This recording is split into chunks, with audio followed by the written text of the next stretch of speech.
part of Double P Media, doublepmedia.com. Spoiler alert, this podcast is covering the most recently released episodes of The Crown on Netflix. If you haven't seen them yet, this podcast may spoil you. You've been warned.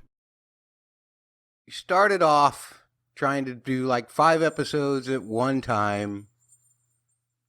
We ended up barely being able to keep up with 1 episode at a time.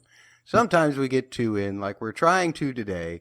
Season 6, Episode 9, Hope Street, written by Jonathan Wilson, and Peter Morgan, directed by Erik, Richter, Strand, which synopsis says, reeling from the loss and wary of her golden jubilee, the Queen bonds with William, who finds his footing between normality and life in the royal limelight. And Season 6, Episode 10, the series finale, folks, Sleep, Dearie, Sleep, which is what I plan on doing as soon as this podcast is over. Written by the showrunner Peter Morgan, directed by Stephen Daldry. And that synopsis is, the Queen gives Charles the green light to wed Camilla. Tasked with planning her own funeral ahead of her 80th birthday, she faces an existential crisis. Wow. And what that crisis is the fact that we aren't going to have any more episodes of The Crown left. Welcome to Podcast a Little Bit, by the way. My name is Matt, and I, just like William, am always showing up late to celebrations that I was never actually invited to in the first place, or was uninvited from. And I am joined, as usual, by someone who's worse than Mrs. Bennet. It's Bubba. Matt, this is the end. We've been on a journey across these 6 seasons, and I can't wait to discuss it with you, as well as get great feedback from our listeners. We will have some direct feedback from one of our listeners who's also a contributor to the podcast. He submitted feedback just a little while back. He is our guest co-host for both of these episodes, and just like a diplomatic trip to Texas, he's always productive and convivial. Welcome, Mr. Bill Cava. Thank you, Matt. How are you? I am good. Thanks for being with us today. Let's get right into rating these episodes, shall we? Let's rate Season 6, Episode 9. Bubba, I would love to hear your rating, if I could. All right. Well, I'm going to give this 8 double H's out of 10. Wait, double H's? That's right. I wrote double H's like several hours ago, and I don't remember what it stood for. So I'll just say that David, in The Crown, what do we know about royal men? They get obsessed with women. And sometimes they get obsessed with one woman, and they can only think about this one woman ever. So we had David abdicating the throne, Charles, now William. It's one obsession per lifetime. If they're not with the woman they want, they'll quit school, they'll get divorced, they'll abdicate the throne. These guys are obsessed. 8 out of 10, it did make me like Prince William a bit more than the previous episodes did, but still, it's not the highest high. It's tough to get a handle on William outside of he's just a normal bloke who sometimes has to swallow really what he wants to say, because when you're going to be the future king, you have to always speak with caution. So 8 out of 10, that's for me. And Matt is muted, so I'll just continue to talk more. Okay. I'll try to remember what the double H was for. What could it have been? Have you remembered yet? No. But I'm sure it'll come to me before this great show ends. That could be another contest. Maybe. There you go. Excellent. Well, Bill, since you had to just go and be smart, why don't you give us your smart rating for this episode? I'm in line with Bubba. I gave it 8 double S's out of 10. Double S's? That's squatting spelunkers. You really got to watch when you walk around in those caves. Let me tell you. That's what I found out today. So, Al Fayed gave a very angry speech on those steps. Took him 40 years to finally get a spine, I guess, against the Royals. And he is leaving London. I also found a lot of doubting in this episode. I saw like Kate and William, like they didn't realize they liked each other. So they got kind of, their insecurities were showing a little bit. And then the Queen, of course, she was very doubtful about her standing. with the population there, with her subjects. But then, as we see, when she comes out on that balcony, she had her Sally Field moment. She was like, "Oh, you do like me." So I like the episode. Like I said, it kind of like really cleared the deck for the finale. Like everybody got their things resolved, and we're going on to the finale after this. Excellent. Well, I guess I, as usual, rate things higher than everybody else does. I gave this 9 out of 10, what I like to call double C's. Double C's? Double C stands for couched commentaries. I did like the way that the William and Kate story kind of panned out. And they mostly did justice to Elizabeth losing her mother. It seemed to me, as big a part of the show as she should have been, that we should have paid a little bit more time with her. I guess we did in the Margaret episode a little bit, but I would have liked to have seen a little more of the Queen Mother at the end of this series, rather than just sending her off, which is kind of a depressing kind of thing. But I think you couple this loss with the loss of Margaret, and I think that you do get some aspects of why the drama in the finale happens. I feel like that there is carryover to where Elizabeth is now facing her own mortality, having lost everybody from her own generation aside from Philip, and she's starting to think about, what do I want the rest of my life to be? But we'll talk about that when we get into our rating of Season 6, Episode 10, which, by the way, Bill, why don't you go ahead and tell us what you thought of that episode and how you rated it? Episode 10, I gave it a 9.9 double B's. Double B's? Breakfast bagpipes every morning. It's part of a complete breakfast, yes. Exactly. But I thought it was perfect. You know, I was really disappointed when I read originally that they were going to end the series in 2005. And I was like, I really felt it really needed to end with Elizabeth's death, to be honest.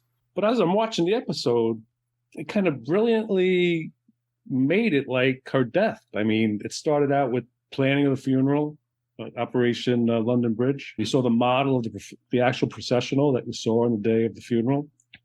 They ended up in the chapel where her funeral was, where her prayer service was. We saw the casket with the scepter and the orb that I was waiting to fall off the carriage that whole procession.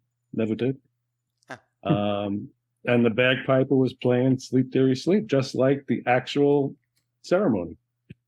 So it felt like it ended with her death. So, and then when her younger selves came out, they were dressed in black, which is, mourning, and she had white on, which kind of like she was at peace, basically at peace with her decisions were, especially the decision to let Charles marry, not to abdicate the throne.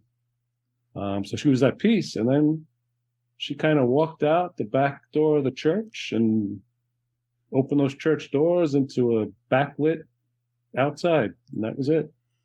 Ended like another show I remember. Yeah. Very much like another show that I remember. And I didn't mind that at all. I know that some people still have hostile feelings towards Lost in the way that it ended, but I think the ending itself of Lost isn't so much what they have a problem with. Was the build up to. It was that season 6. Yeah, what's going on? Yeah. Maybe you have to end a series in season 6 by going through, opening a door filled with light. Maybe that's what has to happen. Apparently. But then again, if you think about it, what would they have covered between 2005 and her death? Yeah. It would have been it would have been 20 years of, Harry and Meghan. So yeah, it really was kind of a good way to go. I agree. Bubba, do you agree? How did you feel about the end of this series? Well, in some ways, I guess I'm going to counter what Bill said and yet at the same time agree with Bill. First of all, let me get to my rating, and that is Bill went 9.9 out of 10. I mean, that is ridiculously high. That is somebody who has turned off his critical thinking and just going with what the show gives it. So I'm going to also turn off my critical thinking, and I'm going 10 double C's out of 10. Wow. Double C's? 10? 10 of them? 10 double C's? Yeah, that's church chatty Cathy's. When the queen is like, hey, I'm going to allow my son to marry, and these chatty Cathy, reverends, priests are like, well, maybe if he talks about how he's, filled with wickedness. I was like, oh my God, that should have done it. Like, I honestly think if this character, Queen Elizabeth, had done this, 50 years earlier with her sister and said, well, yeah, I want my sister to be able to marry this divorced guy. And she had heard this ridiculousness from these priests, she might have, turned out a bit differently, at least this character on the show. I loved it. I thought it was a fitting end. I thought that Bill was just now asking, well, what would happen if the series went past 2005? And as someone who's not a royal watcher, one of my, what I would call favorite moments in real life from the Queen was her opening of the Olympics in London, her doing that hilarious skit with Daniel Craig as James Bond. And the fact that here the Queen, the Queen who we always have this image of, was able to have a little fun and have some laughs. That's like one of my favorite moments of her through history as an American who hasn't really been paying attention.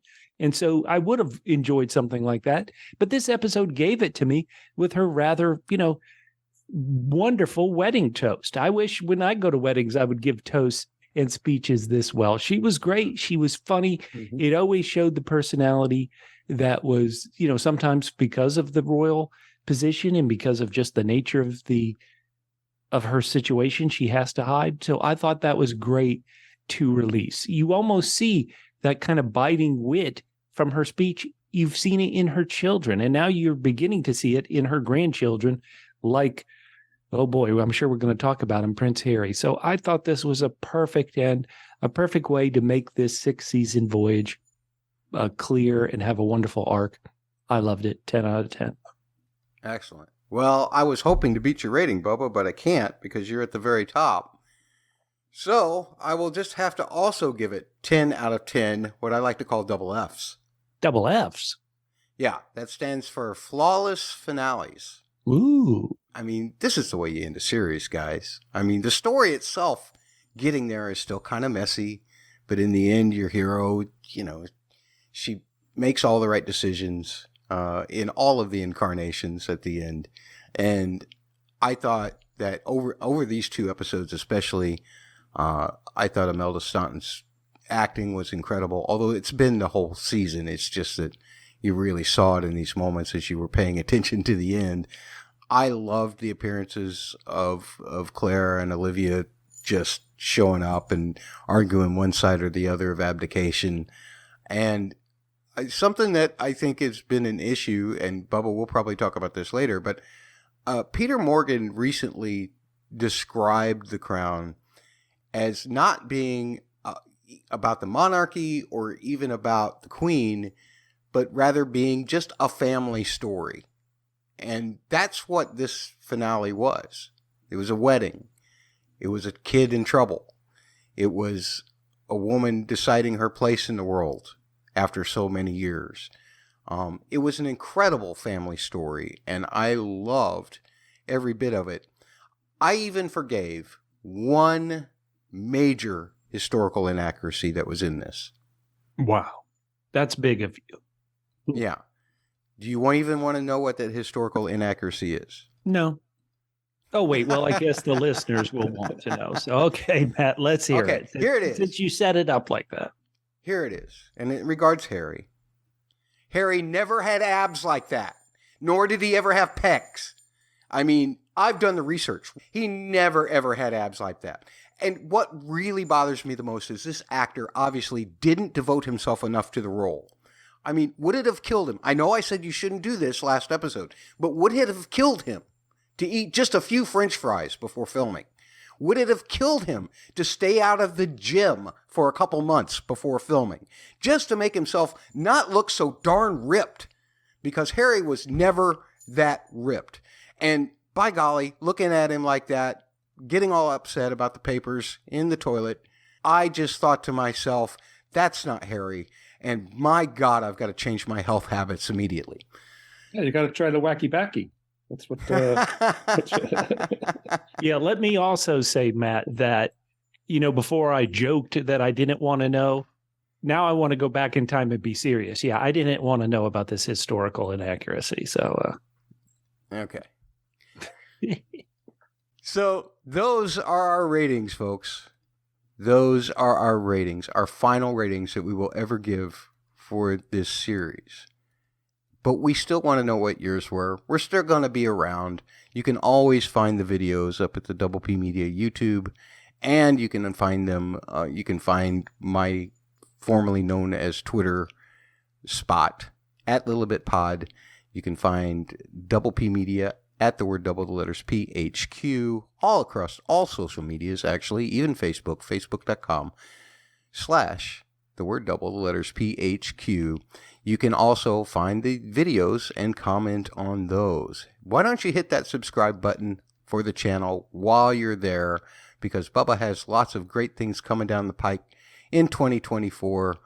And we're going to pressure him into doing more podcasts than he's ever wanted to do in 2024. He'll find the shows. He'll give you interesting stuff. You find the YouTube by going to youtube.com/@ the word double, the letter P, the word media. Speaking of people participating in things around here, I had a contest, Bubba. You know that I had a contest. yes. The video, before I took it down on January 1st, just to ensure that it wasn't tainted with people who chimed in late, despite my offering to. When I took this video down, I had 973 views. Wow. You would think that out of all of those views, we would have gotten what? At least 10 entrants? Guess how many we got? Well, I know we have one, so I'm going to say 0. We have one entrant. Oh, wow. Thank God somebody won. Wow. Somebody won a $100 gift certificate from Amazon. Wow. And that person is ZephyrCat7, All Mods Oh, Cons. wow. A great is our fan. winner. A great listener. We love Zephyr Cat. Been very faithful to this podcast in particular, and we really appreciate the support that they have shown us. So here's what you need to do, All Mods Cons. You need to send me an email, mattsaudioblog@gmail.com, mattsaudioblog@gmail.com, saying, hey, I'm the person you need to send this to, and then we will discuss how I will get your card to you electronically after that. But please contact me via email. It's the only way that you can claim your prize. I can't be able to award it to you just because you responded on a YouTube comment. Send the email to mattsaudioblog@gmail.com, and I will get you your $100 gift card from Amazon.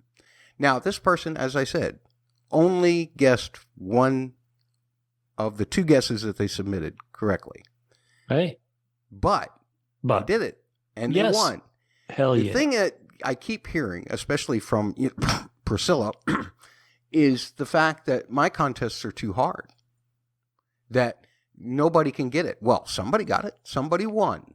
There you go. Priscilla. Mm-hmm. But what I would like to do is to see if Bubba and Bill could have beat ZephyrCat7. All right. Yes. I love competition. I'm going to play these sounds, Bubba, and you're going to guess them, and then Bill's going to guess after you. Okay? So here's the first sound that Matt, they had to guess for. I think, yeah, but maybe you should set this up even a bit better. You're saying guess the sound. We're trying to guess a word that you're mispronouncing, correct? It is my attempt to pronounce these words. Okay. And I will tell you how many syllables they are before.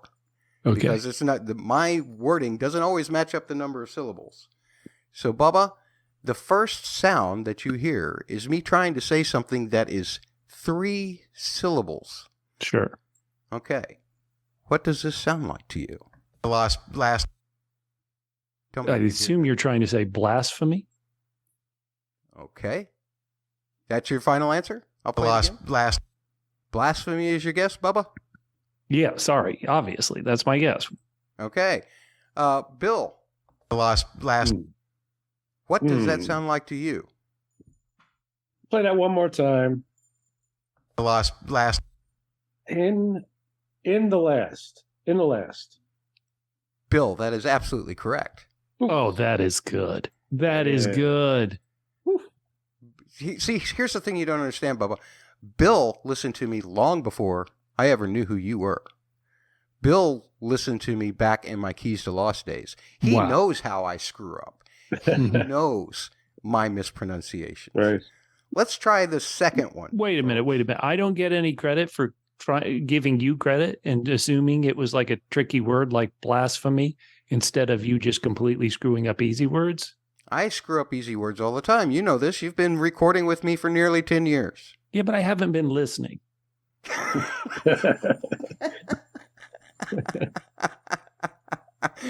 It's true. Well, Matt, can I hold on? And I know this is a special wheel. You've got a very fancy wheel for this final 2 episodes of The Crown Ever. But I think it'd be great to have Bill talk about his thoughts on the show up to this point. Why did he start watching? What has been his favorite things? People have been listening to us talk forever, but we got this great guest, Bill. Bill, what encouraged you to watch The Crown, and what have been your kind of favorite moments so far before we get to these final 2? Well, I was always into the royal family, kind of, back in more like in the 80s, Princess Diana came along and the whole wedding was a big deal. Oh, yeah. Things all stopped here. Everybody watched. And I'm a sucker for period pieces. I mean, I love first season, back, early 20th century with Winston Churchill and all the old outfits. And I watched, and it amazed me how it was so streamlessly went along. And all of a sudden you're in the 80s, you're in, Margaret Thatcher and Ronald Reagan, and you're like, whoa, how'd that happen? And it just kept moving along. And yeah, look, I felt like I was, watching history that I watched growing up. So I kind of knew all the characters. I guess starting season 5, and it's funny because, I mean, Dominic West, that's always a point of contention of, he looks nothing like Charles, so. And I kind of made that point beginning of season 5. I was like, I'm watching, Dolores Umbridge and, and McNulty, right? And McNulty from The Wire. I'm like, it's throwing me off a bit. But it actually grew on me. I mean, she was amazing. By the end, she was amazing. Correct. And even Dominic West, I mean, if you look at pictures from their wedding, Camilla's wedding, him and Camilla, it works. It works. I always wondered, did they try prosthetic ears, maybe, something? Right, of course. They didn't go that route, but I thought his mannerisms, I thought the way he talked, the way his mouth moved, his inflection, speech was just spot on. Okay. But no, yeah. That's good. That's good. I think a lot of people are like you in that it has been like watching history and the fascination we have with history. So I 100% agree. Okay, so apologize I cut off the wheel there for a minute, but I just thought, let's level set with this person who only rated the last episode 9.9. What's wrong with this guy? Nothing gets a 10. Nothing gets a 10. Right? Oh, good. Okay. Well, actually, I'm going to interrupt myself, and I'm going to give you the 65-second recap of season 6, episode 9. William hears from a friend that Kate Middleton is available again, and after a eye-catching fashion show, they finally kiss. But their moment together is interrupted by Operation Taybridge.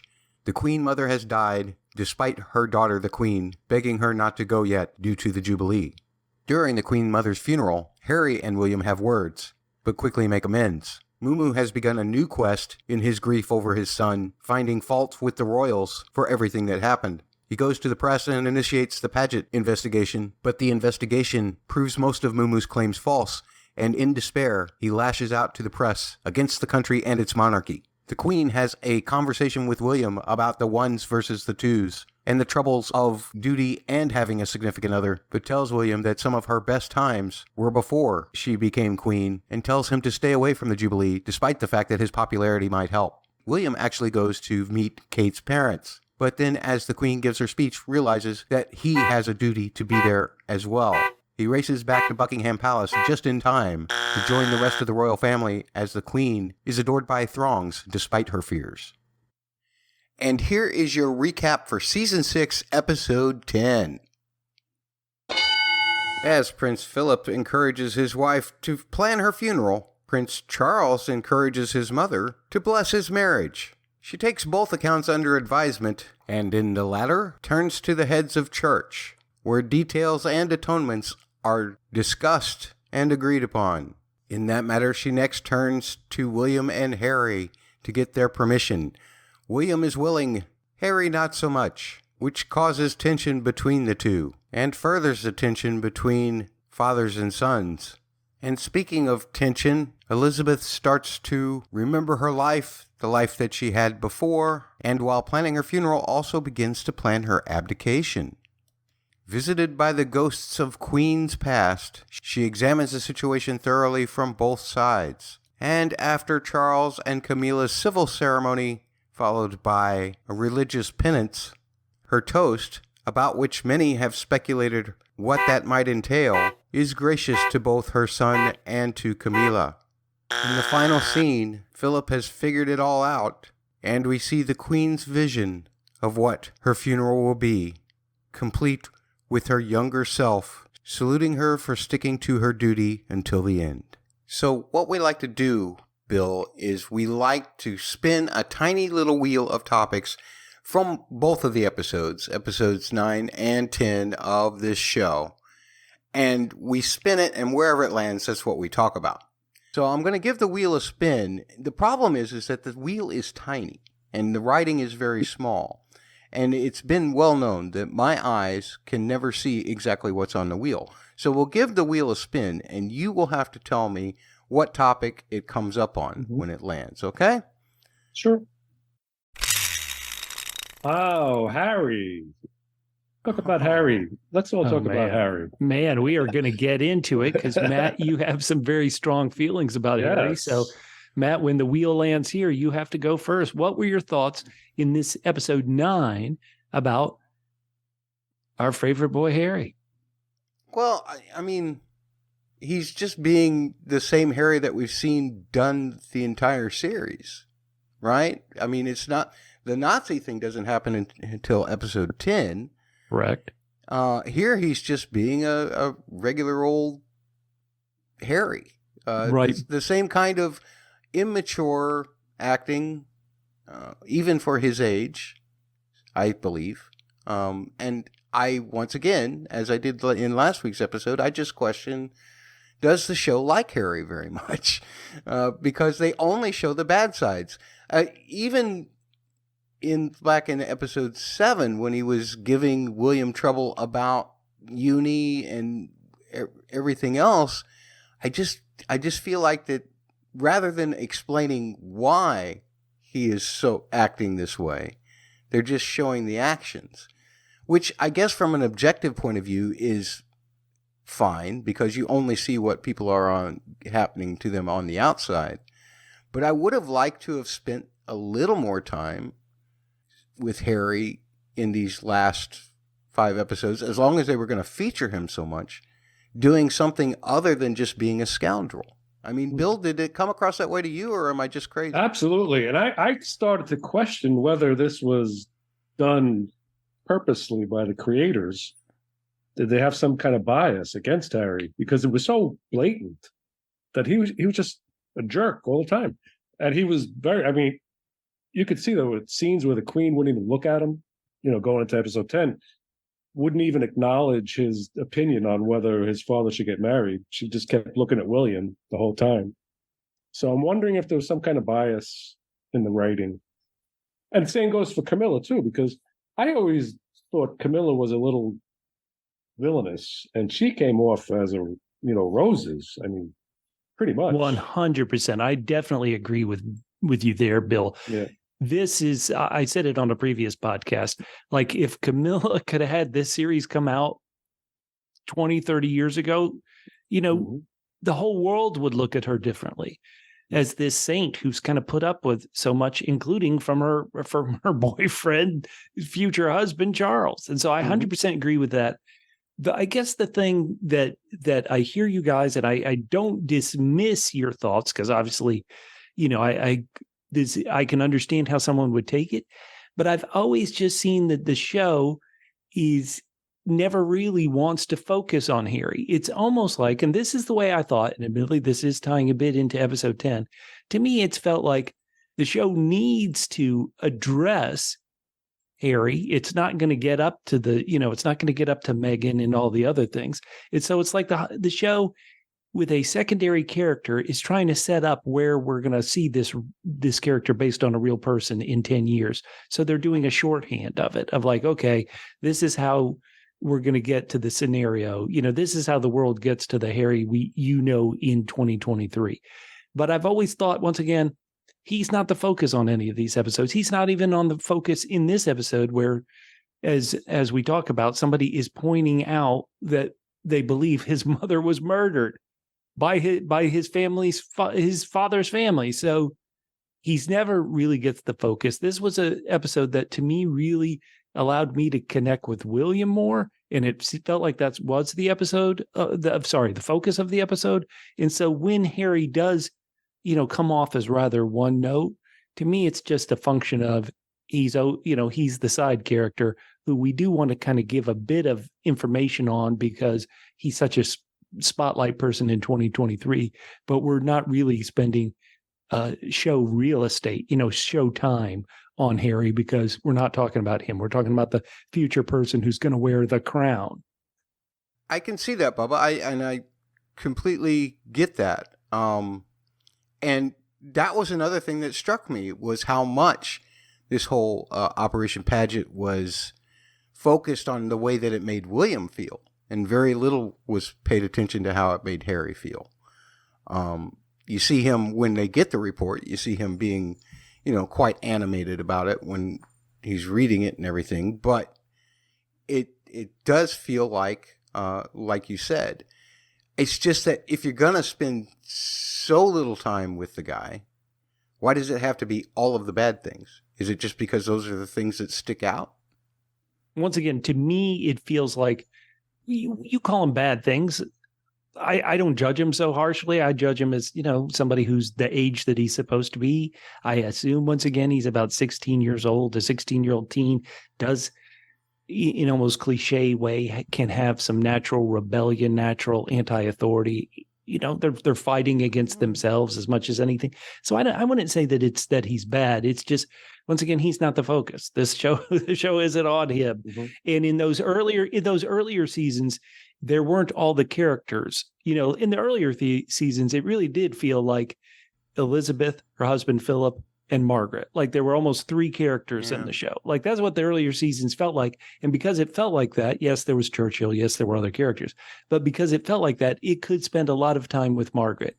Now in season 6, it's like there's the Queen and Philip, and there's still Margaret, and now there's Charles, and there's also Charles's wife and future wife, and now there's the sons, and so that's how I interpret it. And so I don't, I guess, feel as strongly about it as you guys do, even though I 100% could see how if this one note character is one note about, hey, I'm going to rebel, I'm going to be snarky, I'm going to do all the things that a teenage boy does. Yeah, okay. They did make the point too about the number 2, like literally falling off the ledge most of the time, being number 2. Yep. Yeah, but at the same time, they don't focus on why Harry does it. Instead, they just focus about how William feels about it when William tells him off about how he's being irresponsible and things like that. Well, again, isn't he the focus? It would almost be like you'd be, I'm trying to think of a better correlation to this. I'm just saying they should have given him more real estate if they were going to give him things to give everybody else real estate about. I would say you're like boy, we're spending a whole lot of time about how Luke Skywalker feels about having to stay on the farm another year, and not enough to Uncle Owen's thoughts about how he, needs somebody to help him for just one more season. Who cares about Uncle Owen? This story's about Luke. Fair enough. Hey, he became quite important. He became quite important in the prequels and in the Obi-Wan series. Don't you give me that. Okay. He got his time. Will Harry ever get his time? No. Not in this show. Yeah, that's sadly true. Then landing on, I guess the costume party was kind of odd. Here we go. Oh, boy. I mean, I got a kick out of some of it. I mean, the guy who dressed up as the queen and the actual song he sang, I Want to Break Free, it was like, oh, this is about, abdicating, I guess. Huh? So, I mean, talk about crazy. We have all, I'm going to make an assumption, and you know what happens when you make an assumption, you make a fool out of you and no one else. But have you ever been to a costume party where somebody dresses up as your grandmother? That just doesn't happen to other people. Right, incredible. Yeah. And they had William dressed as the King of the Jungle, I guess, and the lion. Yes. They made a comment about that.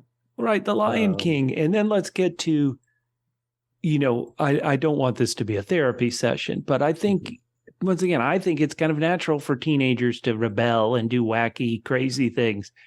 But this is a bridge too far. I mean, what was he thinking? Why? Oh, my Lord. What's the why? That's what I don't get. Right. It wasn't it about colonialism? My Lord. And it was Matt, like defend your character. Defend your character. A week before Holocaust Memorial Week or something. Yes. Oh, my goodness gracious. There's really no way to defend this. I will say that in his biography, in real life, Harry says that William and Kate pushed him into it. You know what? This is what your mom tells you when, if everybody walks off the end of the pier, are you going to walk off the end of the pier? That's why Mom says that, because that's true. And the show didn't really portray it so much like that. They were right. I didn't see a disapproval, but I didn't really get. I didn't get a strong approval or anybody pushing him to do it either. So it was good to leave it kind of neutral like that and just let the event be the event. Very poor decision, Harry. Oh my God. Character or real life or otherwise. Geez, just don't do that. The one bright spot that came out of that, though, I loved Philip's joke. Harry was paying his dues. He was shoveling poop out of pigs' ties. Yes. Oh, my gosh. But I did love when he told Elizabeth that he had called the shop owner to give him a piece of his mind. And they would have never worn the swastika in the African version of that unit. Right. That's why you like Prince Philip so much. You've been complaining about, historical accuracy this whole time, Matt. And now he is too. There, it all makes sense. That's why he's my favorite character. But I did, at least maybe that was a real life signal to Harry. It's like, look, we're not really taking this too seriously. We don't want to slam you any more than we already have for 5 episodes in a row.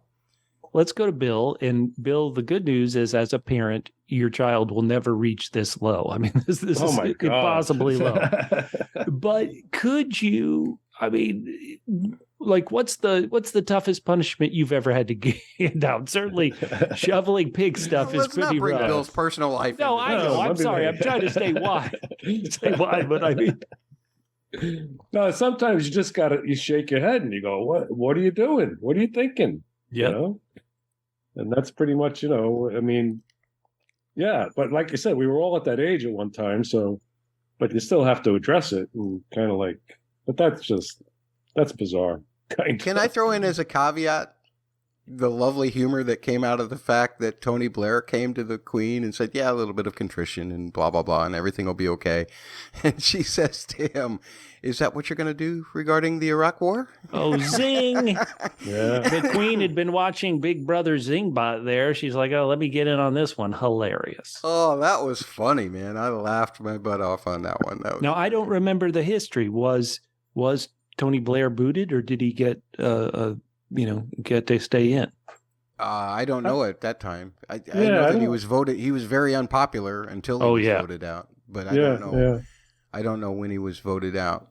Yeah, I don't either. I mean, I think it was just a natural the vote, whatever the next election was. Still a great zinger. Ice cold, baby. And, I can read these letters. Big, big letters. Moo Moo. Now, Oh boy. Bubba, I want to play something for you.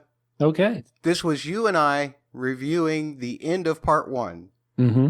of season 6. Yep. And this is what we said. Again, I will say Salim Daw is an incredible actor. And doubt we're going to hear too much more from Moo Moo.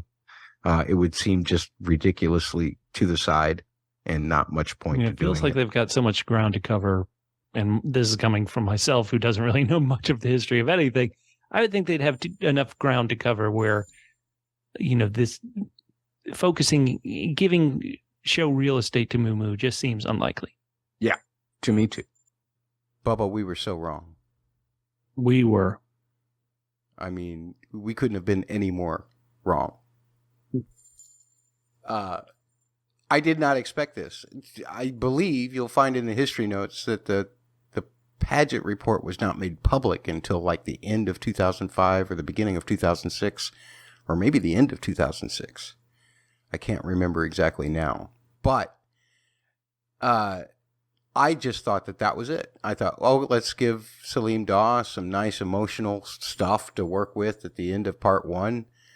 But no, we had to get the other part that I did mention in our review of episode 4 about him basically getting this whole Paget operation started and this whole investigation that ends up dragging Harry and William, of course, who's the focus, through yet another tumultuous bag of crap, man. And I don't understand.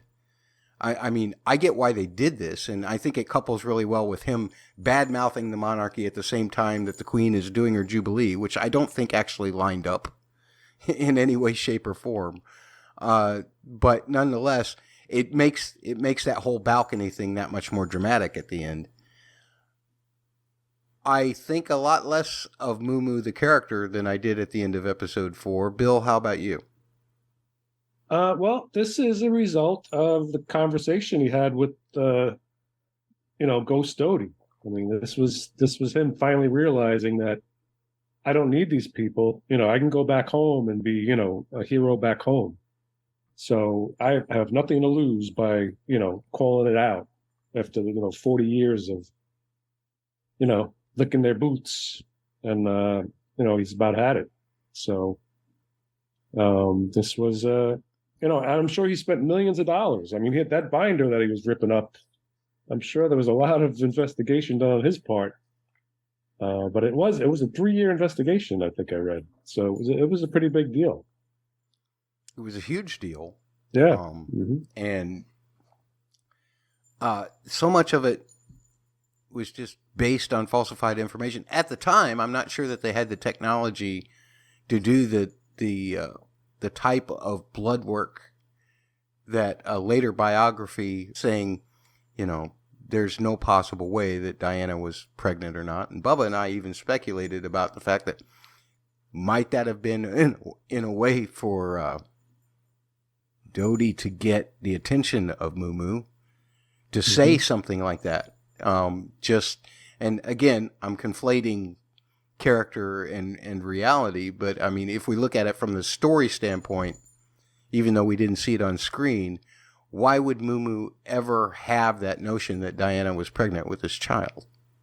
Yeah, and I mean, wasn't it just like a 3-month affair, really. Wasn't it like a July to or August or June to August? So I mean, it really that goes a little bit far to jump to engagement and pregnancy and.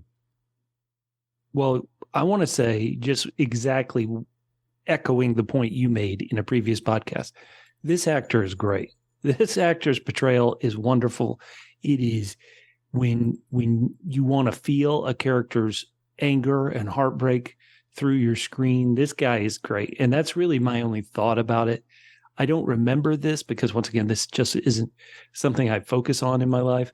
But I can certainly understand the way a show portrays a character who's been emotionally devastated, how that devastation sometimes gets filled with, anything to fill it. And if it's a conspiracy theory or anything to fill that void that you can feel, I suppose I understand how it could happen to somebody. All right. Well, I can read it this time. Thank goodness. Finally. And I think we are kind of sidestepping a big part of this episode, and that's the romance of William and Kate. And in a bit of a way, I think one of the reasons why people don't jump and talk about it is a bit what I was saying on the previous podcast. This feels very real. This feels like kind of almost a natural courtship, and the way things happen, whether you're, Joe Nobody at college or you're the future heir of the throne. And so I thought it was very natural. It was very believable. And at the very least, it made me once again, kind of comprehend William and his thoughts, the character of William and his thoughts, where other times I wasn't sure exactly, where this character was. When he goes and he has, what you would say is a typical middle class, probably very upper middle class date at his girlfriend's parents' house, that just feels very real. And so I thought it was fascinating. And I think if people do in real life connect with this couple a lot, I would wonder if it's because it all feels so natural. It feels, okay, we aren't, nobody else is the future ruler of England, but their connection, to me, it just felt kind of natural and real. And you understand why they like each other. Yeah, I agree. That scene, I got a kick out of that scene. That's like, he's got the TV tray on his lap and, the little TV in front of him. And, it reminds me of so many movies where, the royalty, they hide their identity and they try to mingle with the commoners, Yes, 100%. Yeah, but he pulled it off pretty good. Well, I just love, once again, as I said earlier in the podcast, where they basically said, or Peter Morgan basically said, this is a show about a family. What's more real than a girl bringing her boyfriend home to meet the parents? That's like, for our generation anyway. I don't know how it works now because everybody's younger than me, and I don't know how any of that works. Bill, you're a father. Maybe you'll know someday soon. But the whole idea for me is, that's just such a normal thing. The royals are people too. I'm going to say that over and over and over again because I just loved how that was portrayed. And Will showed off. Let's face it. He showed off at that thing. He was talking about all these things. He was bringing up prime ministers and how the Queen, we always judge by the length of their meetings and all of that stuff. I loved that. I thought it was humorous. I thought it was well thought out. I loved the way Elizabeth's speech moved him when she started talking about the duty and all of those other things that he was watching on TV, how that changed him and changed his position about where he thought he should be. He was so relieved when she told him she didn't want him to come.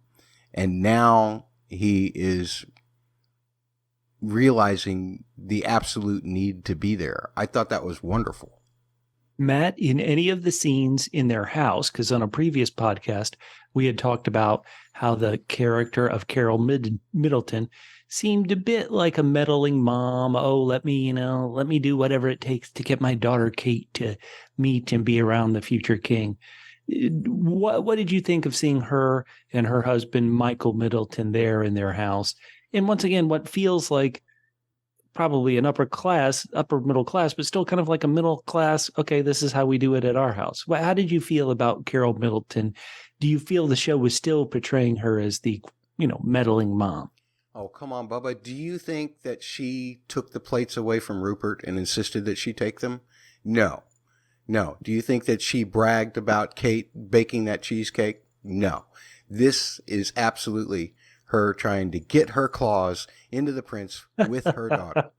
Oh yeah, they had banners all over the house, flags. But I love your thoughts, Bill. You got anything else on Kate and Will? No, that's it. I just found it funny too. What they, after the fashion show, how they were just like, "Oh, you like me too? Well, I like you too," Yeah. Oh well, we have liked each other for all this whole time. Right. Charles and Camilla. Charles And now I kind of got a kick out of Charles, when he asked his mother and everything, and then he's waiting for her response. And he's in his office and he's all stodgy and talking to his advisors or whoever, and he's got the masculine voice on, and then he goes, "Oh, the queen's on the phone, gentlemen." And they get up and you hear the door slam. And he goes, "Mummy?" It's like this. He had the mommy voice, was hilarious. So then she gave him the answer he wanted, which was, very good. I think it worked out well. I was like I said, it was I remember that time period, and it was odd because it felt not right a little bit. Especially like I said, Camilla was. I guess a lot of people felt she was always waiting in the wings But I like that the queen actually thought it out. And I think the Bishop of Canterbury actually looked pretty. We talk about characters looking like the actors looking like their characters. Uh-huh. He pulled that off pretty good. I think nature pulled that off for him, but yes. Bill, let me ask you this. So once again, there is, I guess, what we might call the public persona of Charles, and certainly the public persona of Camilla. But at least in this show portrayal, they do look like a couple that works. You know what I mean? That's at least my opinion. What do you think of them as a couple? Like, do you see this as the way the show portrayed David's romance in the earlier seasons, where he was just obsessed with this woman, and it was almost like there wasn't an equalness because he was so obsessed? Or does this feel, in your opinion, like this is a good partnership, these two? No, they look like a couple. I mean, they really do. I mean, they might have looked like it before Diana, and certainly after Diana. And they do today. To be honest, they do today. That is completely true. Yeah. Yeah. I mean, I loved how human it was in the finale. And not about whether they were royalty or not. Yes, there were so many hoops to jump through for the two of them.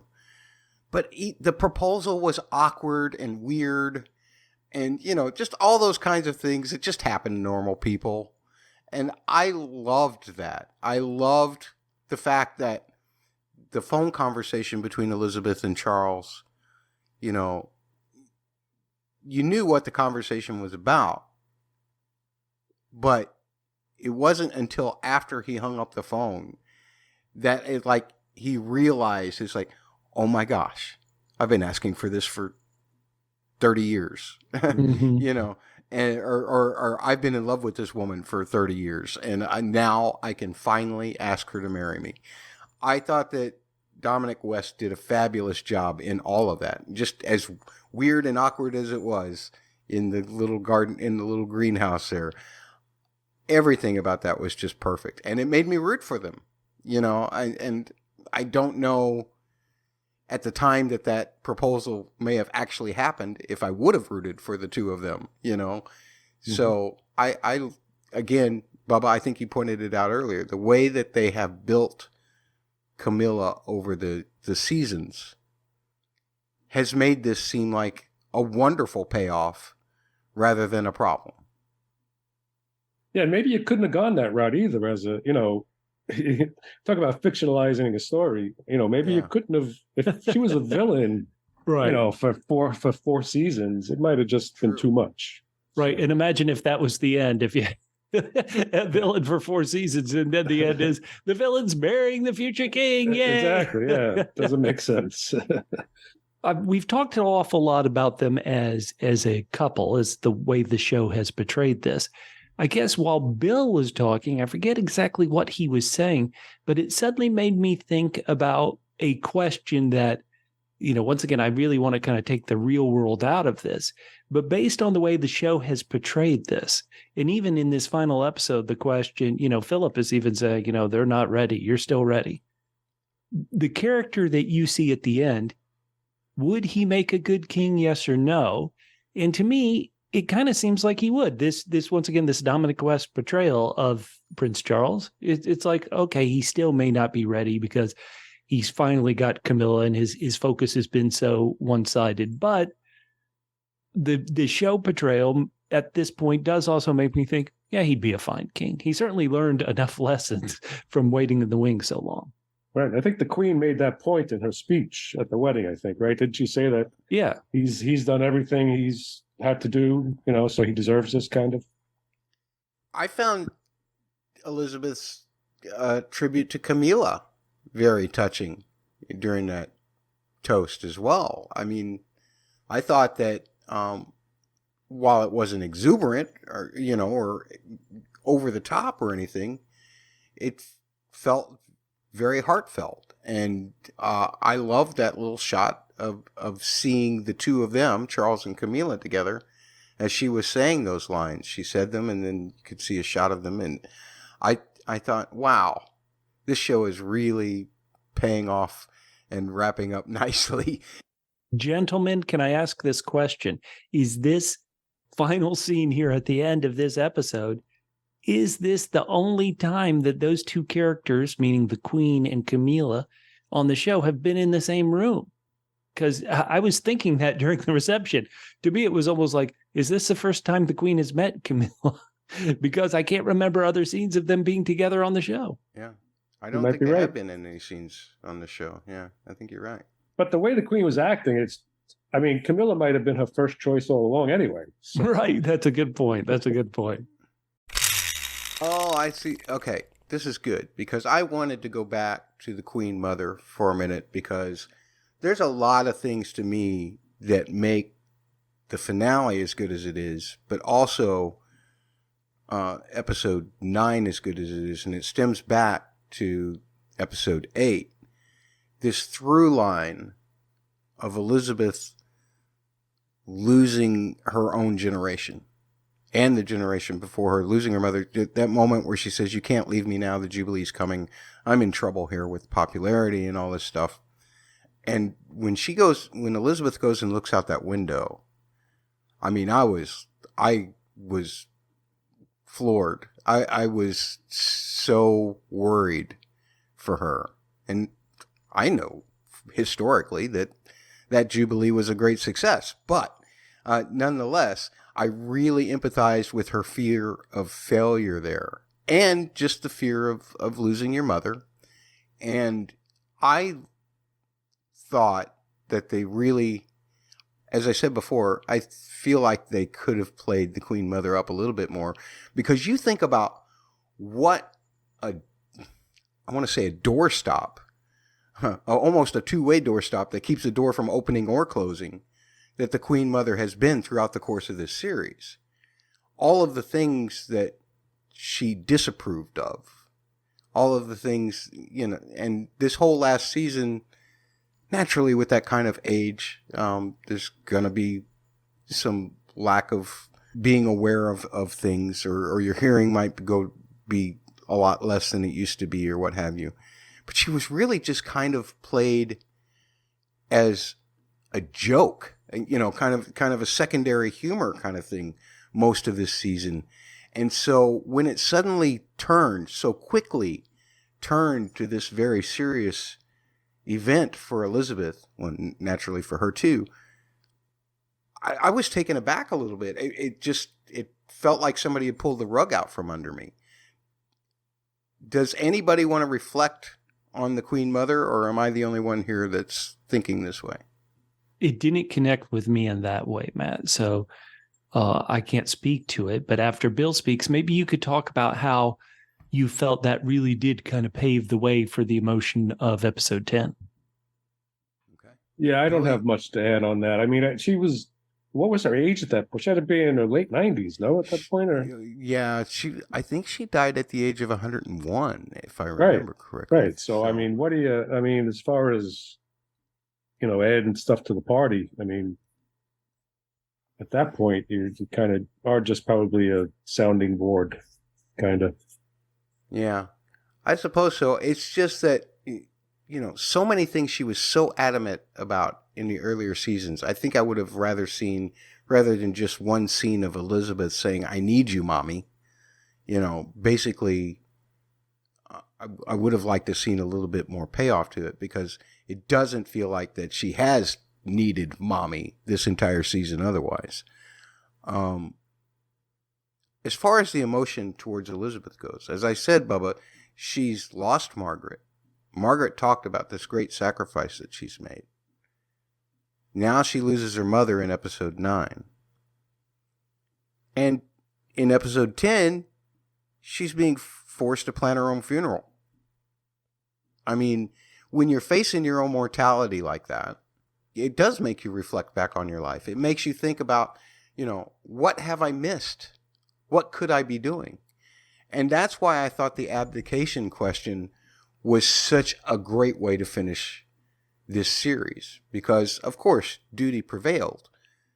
But I loved the human element that they have always portrayed about Elizabeth having to make sacrifices. Starting with season 1, telling Philip, we can't live here. Sorry. Hey, my kids are going to be named Windsor. Tough luck, buddy. These are things that had to be made, as opposed to, as we saw in episode 9, the wonderful, beautiful life that she had in Monaco with Philip, how happy she was. And all of these questions, I feel, build up to that question of abdication so well. I thought that the last 3 episodes were all weaved together, and you could make it into one large, very long movie. And it had a thematic element running through it the whole way. So that's why I feel like this is just another part of that equation, is Elizabeth's mother dying.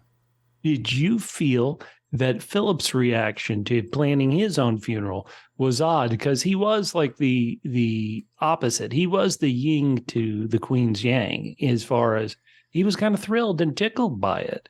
He wasn't even seemingly reflective too much. Maybe his choice of the carriage of his coffin was a bit reflective, but we didn't see any of that. He was kind of tackling it with gusto. He was tackling it with gusto, but what I loved, what to me was subtly happening in the course of the last episode especially, was that he always wanted to know how she felt about it. Not to have some kind of spirited discussion about it. But I think that what it implied to me was that Philip was internalizing a lot of those things that we see Elizabeth also internalizing, but we see her side of it. We never get to see Philip's side of it.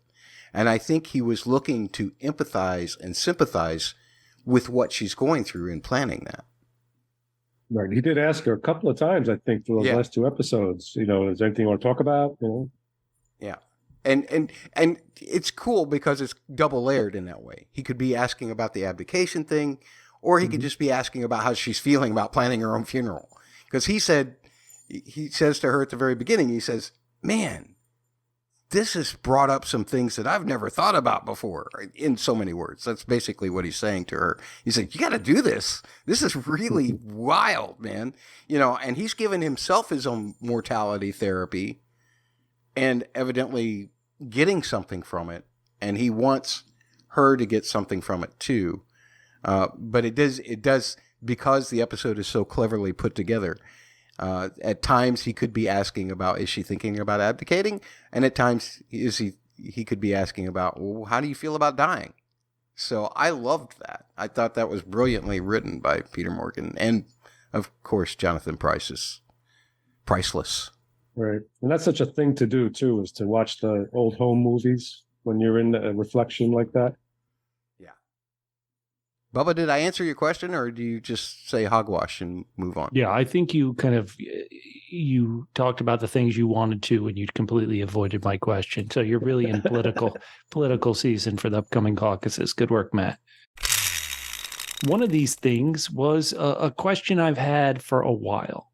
So what is the question? And that is, what has been the true focus of The Crown? This show, we've enjoyed 6 great seasons.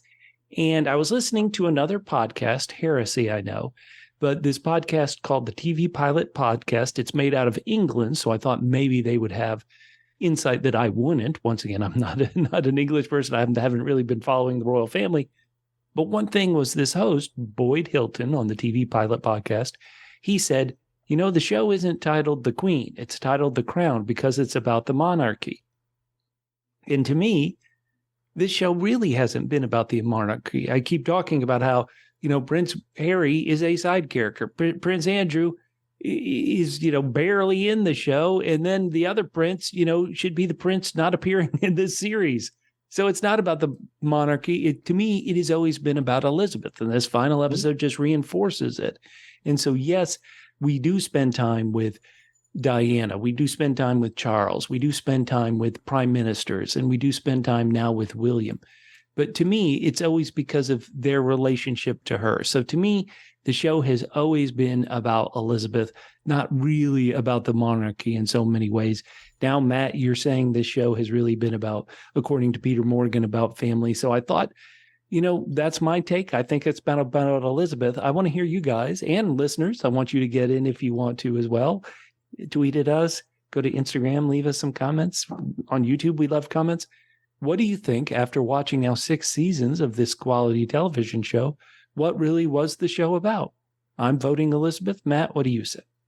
Well, I'm voting family, and you've already heard my reasons why. But I think that Bill hasn't spoken to this subject. So Yeah, no, I think it's Elizabeth. I mean, I totally agree with you. From the first episode on, it was about the succession to Elizabeth, and she's been the central focus throughout all 6 seasons. So, yeah, it's family, but it's family around Elizabeth.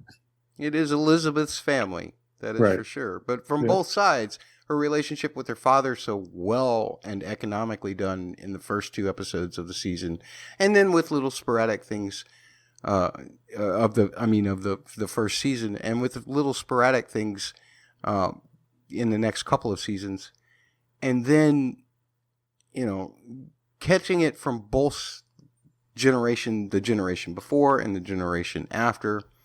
And it is about the way that she deals with all of that stuff.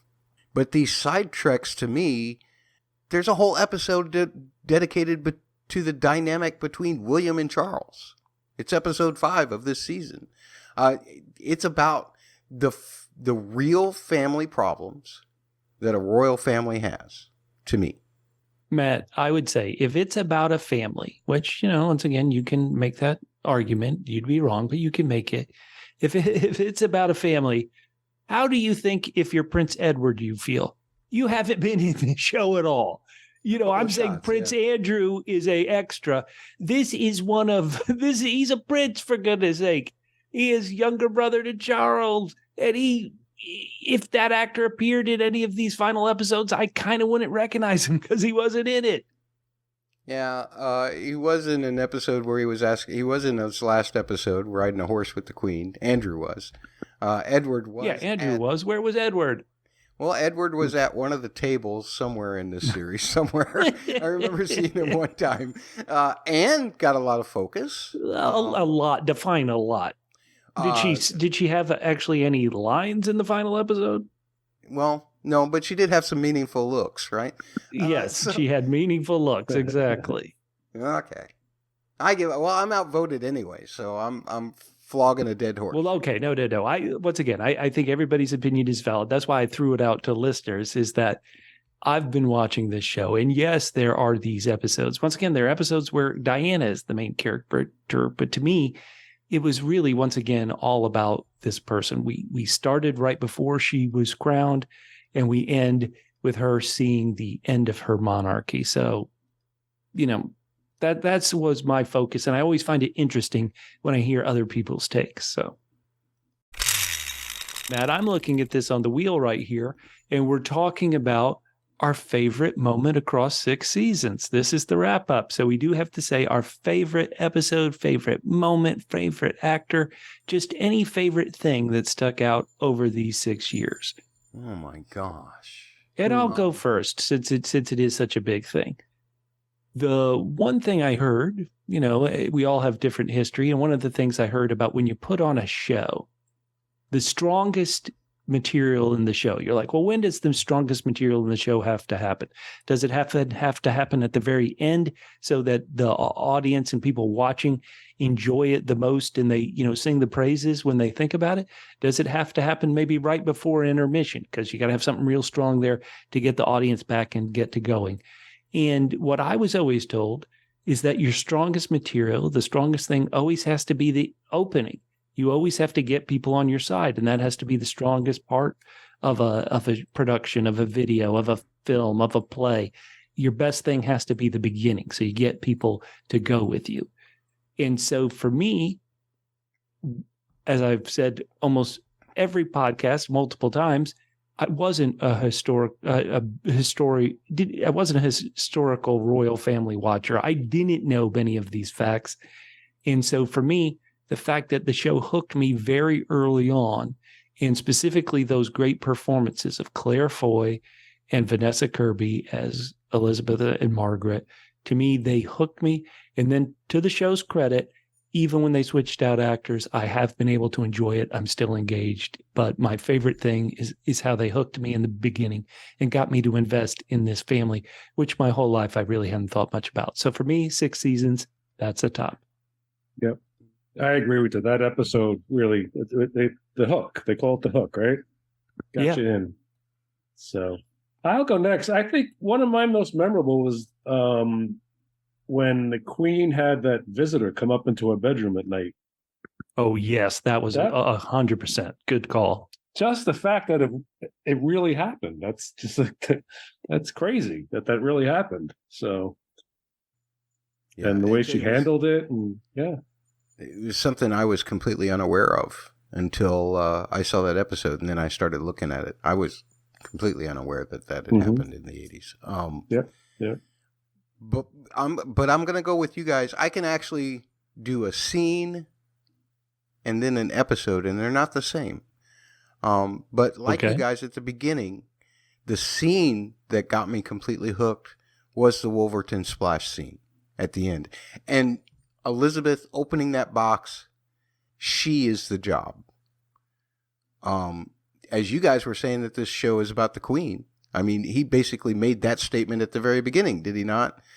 The emotion of that, with George knowing that things were not going to go well for him, that his health was not as good, the way that he sang for the Christmas thing, everything about that, especially him reminding Philip what his duty truly was, which I think throughout the entire course of the series, no matter which incarnation you see of Philip, that totally rings through. It's from that moment on, despite one little deviance where he was kind of being rebellious in season 2, I think that Philip, you see the Philip that took King George's words to heart, and runs all the way through the entire series with everything else that he does. Not always in the best way, but he's always trying to do that. And that through line by itself, right down to this finale episode where he keeps asking her how she feels about this, and his smug way of saying, I'll leave you to it, because he knows that she's got stuff internalized. Everything about all of that just really starts at that scene.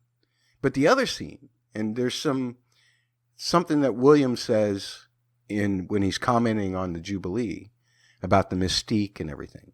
The episode that gets me is the 5th episode when she is anointed and Philip does bow. She is the job. But also just the mystique, the mystery of it, the tint, her remembering her father practicing wearing the crown, her practicing wearing the crown with her kids. I know that I'm focusing on season 1 here, but by the 5th episode of the season, I was like, I got to do a podcast about this. It took me 2 years, but I finally did it. Yeah. Well, that's awesome. Listeners, you're not off the hook. If you've joined us on this crazy journey, we want to hear your favorite moment from the 6-season run of The Crown on Netflix. Instagram, Twitter, Threads, YouTube comments, Facebook comments, emails. Let's hear from you. You've been so kind to listen to our podcast all this time. Now we want to be kind and listen to your thoughts as well. Here are your history notes for the penultimate and finale of The Crown. Operation Paget was actually launched in January of 2004 after French authorities concluded their own investigation and led by Metropolitan Police Commissioner Sir John Stevens. The report, which includes the findings illustrated in the show, was made available to the public on December 14th of 2006. Source: People magazine. I could find no evidence that the Queen ever asked William to avoid the Jubilee, that he spent most of the ceremony commenting on the Jubilee with Kate Middleton's family, or that he rushed back to participate in the balcony appearance. It is well documented that he did appear on the balcony on that date in 2002. The Queen Mother died on March 30th of 2002 at 3:15 p.m. Greenwich Mean Time. Something that is not depicted in the show was the Queen had an address to the UK praising her mother the night before the funeral, which, other than her Christmas messages, was a rare television appearance. Other television appearances included the one depicted in the show on the eve of the funeral of Princess Diana, during her Jubilee, during the Gulf War in 1991, and most recently in April of 2020, paying tribute to healthcare workers during the COVID pandemic. Speaking of the Golden Jubilee occurred during 2002 and consisted of much more than just the 2 ceremonies seen in episode 9. Queen Elizabeth II, accompanied by Prince Philip, the Duke of Edinburgh, traveled 40,000 miles during the course of the year, visiting countries of the Commonwealth and all parts of the UK as part of the celebration. As in previous celebrations, there was a service at St. Paul's Cathedral, as well as street parties, dinners, a special garden party for all of those who had been born on Ascension Day, the 6th of February, 1952, and a prom party at the palace. She traveled to the National Service of Thanksgiving on the 4th of June in the Gold State coach, and the service was followed by the lunch at London's Guildhall, both of which are depicted in the show. Source: The Royal Collection Trust. Did the Queen plan her own funeral? In truth, Queen Elizabeth II was consulted on all of the arrangements for her funeral, which was nicknamed Operation London Bridge, including the choice of music. Her personal piper did close the funeral service with the traditional lament, "Sleep, Dearie, Sleep." And just as is portrayed on the show, Prince Philip did in fact plan his own funeral as well, modifying a Land Rover to carry his coffin instead of a traditional hearse. Source: Variety magazine. Charles and Camilla did get married on April 9th of 2005, 35 years after they first met. There was a service of prayer and dedication blessing for their marriage following a civil ceremony. Source: Town and Country magazine. Kate did participate in a fashion show. A student charity fashion show called The Art of Seduction took place at the St. Andrews Bay Hotel on the 26th of March in 2002. Both Kate and William were actually still dating other people at the time and only saw each other as friends. Any flirtation between the two would not have been cut short by the news of the Queen Mother's death, Operation Taybridge, as she passed away 4 days later on March 30th of 2002. Source: Vogue India. William and Kate did choose to live with 2 other housemates in the second year of university, as is depicted in the show, at Hope Street, but ultimately made a home together for their third and fourth years to a private home situated off campus that belonged to one of Williams's distant cousins. Sources: The Express and Town and Country. And finally, did Harry wear a Nazi costume? Yes. In 2005, Prince Harry was photographed wearing a Nazi uniform as a costume at a Colonials and Natives theme party. In his 2023 memoir, Spare, Prince Harry claims that he was egged on by Will and Kate to wear the outfit. Source: USA Today. And those are your history notes. You'll find all of the links in the show notes. I do want to point out some things about music. We'll just go through some of this stuff right now. This is just the music that isn't composed by Martin Phipps, who did an excellent job this season. I mean, my gosh, I'll leave you to it. Is the cut that is the final scene, Elizabeth's walk-off. And that is just a masterpiece. I hope that he gets an Emmy, or I don't think he can get a Grammy nod for it this year. Maybe next year he still can. But just an absolute fantastic job with that particular score, blending the bagpipes in with the theme that was used for Diana's death. Believe it or not, that was absolutely amazing. And instead of just staying on the final 5 chord, as it did with Diana's death, with questions of a life unresolved, this one actually resolves back to the 1 chord. Beautifully done by Mr. Phipps. But there was a lot of other music in the show too. So in episode 9, Moloko, The Time Is Now, that was during the fashion show. Moby doing In This World, that was after the fashion show. And the great hymn at the funeral was Guide Me, O Thou Great Redeemer. Not sure who performed that. It probably wasn't the people in the studio, but I don't know who the performers were for that. For episode 10, as Elizabeth's getting ready, you have Haydn's Symphony Number 100 in G major. You also have Take Me Out by Franz Ferdinand, as William is asked by the boys if he's going to attend Harry Mead's birthday celebration.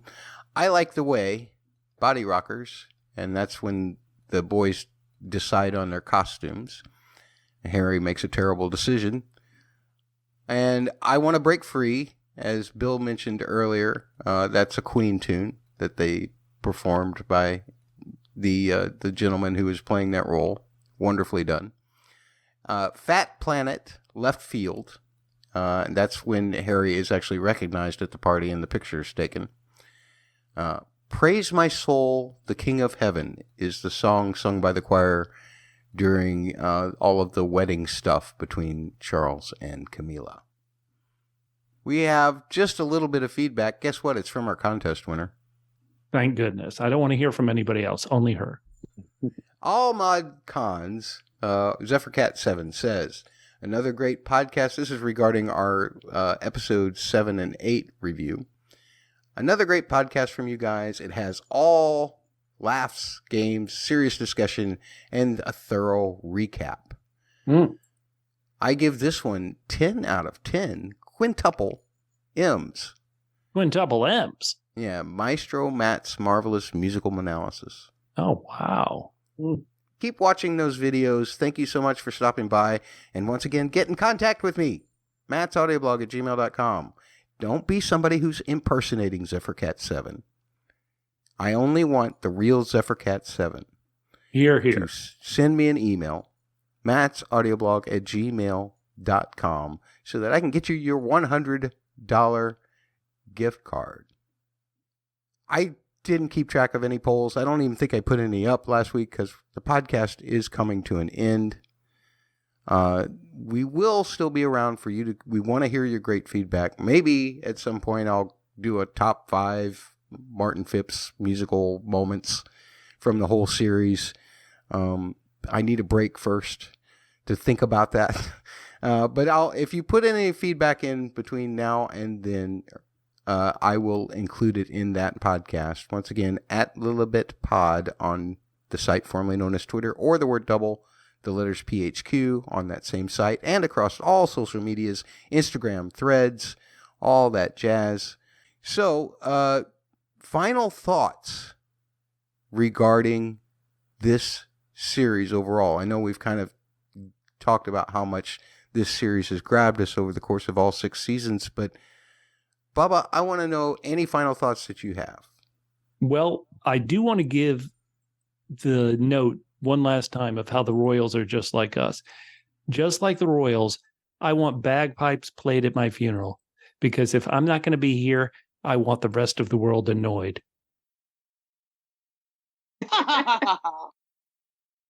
But on a serious note, a great time. Matt, thank you so much for inviting me to be part of this podcast. Great show. Time well spent. I concur. I'm glad I found you guys. As usual, you've made it a pleasurable experience. So thanks, guys. Bill, thanks so much for being on this last podcast with us. We really appreciate your time. We know that time is valuable for everyone these days, so thanks for making it for us. And for listening to the podcast and contributing feedback before. To everyone who has listened to this podcast, who has responded to polls, who has left comments on the youtube.com/at the word double letter P, the word media, who has sent posts on the site formerly known as Twitter just to tell me to shut up or to stop retweeting that. Love you. Well, that was me, Matt. Are you thanking me? Yes, I am thanking you too. Oh, thank God. And I appreciate all feedback. I especially enjoy the bad feedback because it keeps me humble, makes me a little less narcissistic than I was in order to insist that I do 700 podcasts and not finish any of them. I'm very proud to have finished this one. It was a series worth beginning and a series worth finishing.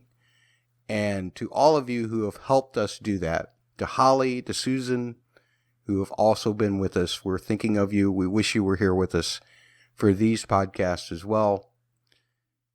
Thank you so much, everybody. And that's going to do it for now for podcast a little bit. I'm visited possibly calm.